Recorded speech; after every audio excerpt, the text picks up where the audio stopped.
شیخ عبد القادر جیلانی کی رحمۃ اللہ علیہ. شیخ عبد القادر جیلانی رحمۃ اللہ علیہ الحمدللہ توحید پہ تھے، اور انہوں نے اس شہر ہندوستان میں اسلام کا دین پھیلایا. ان کا بڑا ہاتھ ہے، اور وہ توحید پہ تھے. اسلام کا صحیح پیغام گھروں تک پہنچایا. اور ان کی والدہ نے شیخ عبد القادر جیلانی رحمۃ اللہ علیہ کو سکھایا تھا کہ بیٹا تو ہمیشہ سچ بولنا، کبھی جھوٹ مت بولنا، چاہے تیرا نقصان ہو چاہے تیری جان جائے.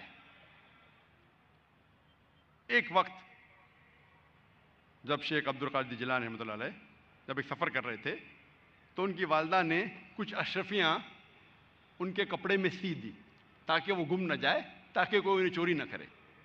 جب وہ سفر پہ نکلتے ہیں تو ایک ڈاکوؤں کا گروہ انہیں پکڑ لیتا ہے، اور جب جانچ پڑتال کرنے کے بعد کچھ پیسہ نہیں ملتا ہے تو وہ ڈاکو کہتے ہیں شیخ عبد القادر جیلانی رحمۃ اللہ علیہ سے کہ تیرے پاس کچھ پیسے نے؟ انہوں نے کہا ہاں ہے، میری ماں نے میرے کپڑوں میں سی لی ہے، اور وہ جگہ دکھاتے ہیں.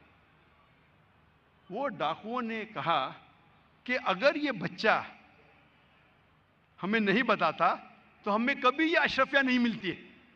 وہ اتنے خوش ہوئے اس بچے کے ایمانداری سے اور پوچھا کہ تم نے ہمیں سچ کیوں کہا؟ تو اس نے کہا کہ میری ماں نے مجھے سکھایا ہے کہ کبھی جھوٹ نہیں بولنا، چاہے میری جان جائے.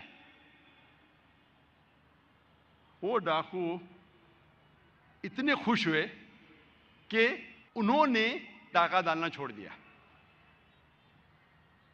ایسے کئی مثال ملتے ہیں.